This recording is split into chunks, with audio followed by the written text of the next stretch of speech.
It was a foggy autumn evening when Emily arrived at the old mansion, a place whispered about for years in the small town of Ravenswood.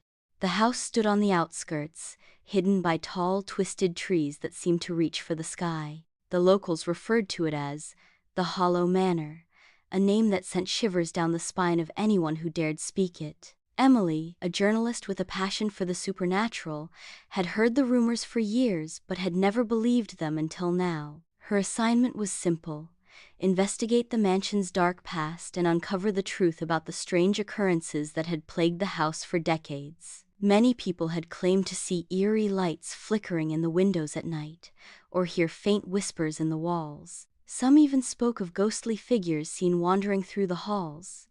But Emily was skeptical. She wasn't the type to believe in ghosts or curses. She believed in facts. The front door creaked as she pushed it open, stepping inside the mansion's grand foyer. The air smelled damp, like old wood and mildew.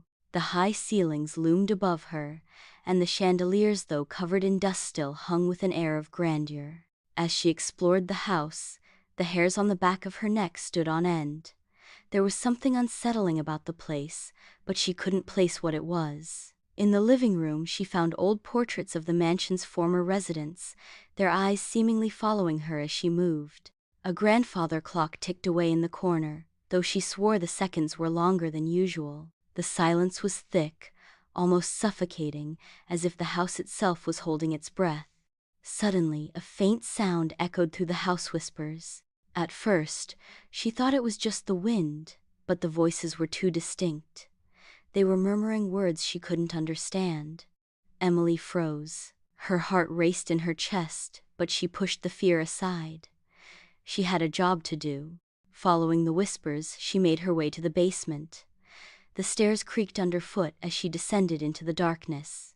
The air grew colder with every step, and the faint whispers grew louder, though she still couldn't make out the words. In the dim light of her flashlight, she saw something that made her blood run cold: an old, dusty mirror. The mirror was large, its ornate frame covered in cobwebs. What struck her as odd was the reflection, or rather, the lack of it. She stood in front of it, her flashlight casting long shadows across the room, but there was no image of her in the glass. It was as if the mirror had swallowed her reflection. She took a step back, her heart pounding. As she turned to leave, a soft voice clear as day whispered her name. Emily. It was a chilling sound, like someone had just breathed it into her ear. She spun around, but the room was empty. A sudden gust of wind slammed the basement door shut, plunging her into darkness.